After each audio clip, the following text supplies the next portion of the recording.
We're seeing these historic images from the Saudi royal court. President Trump meeting dignitaries alongside Mohammed bin Salman. And can't help but just to compare this to former President Joe Biden's visit to the region back in 2022.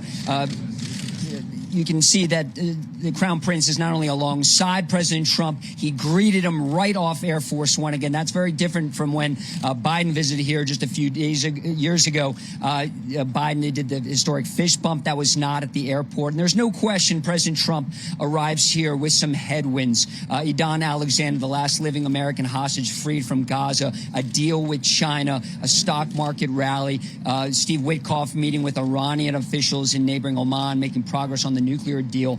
It is notable that the Iranian foreign minister actually came here to Saudi Arabia over the weekend. A few years ago, there was a little bit of a rapprochement with Saudi Arabia and Iran brokered by the Chinese. And people are wondering why President Trump has made this his first stop. This is an important relationship. Saudi Arabia is about the size of Western Europe. It's a top 20 economy. If the United States isn't here, officials say the Chinese will be here. That's why President Trump is here. That's why he's greeting all these dignitaries. And the pomp and circumstance has been incredible. There was F-15 fighter escort from the Saudi Air Force for Air Force One. Again, Mohammed bin Salman, the Crown Prince, greeted President Trump off the aircraft on the ramp.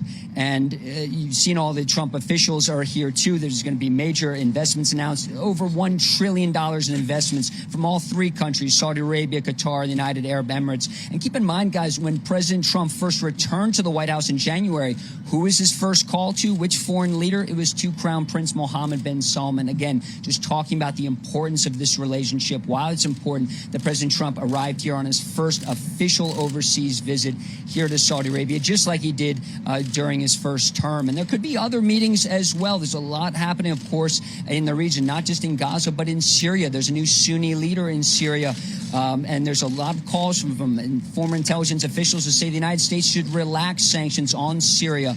Why? To keep Iran out of the country.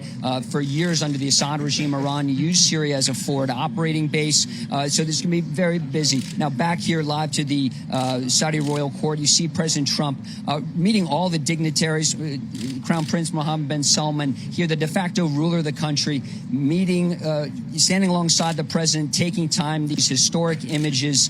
There's no question that the United States and the White House want to show Saudi Arabia the importance of this relationship.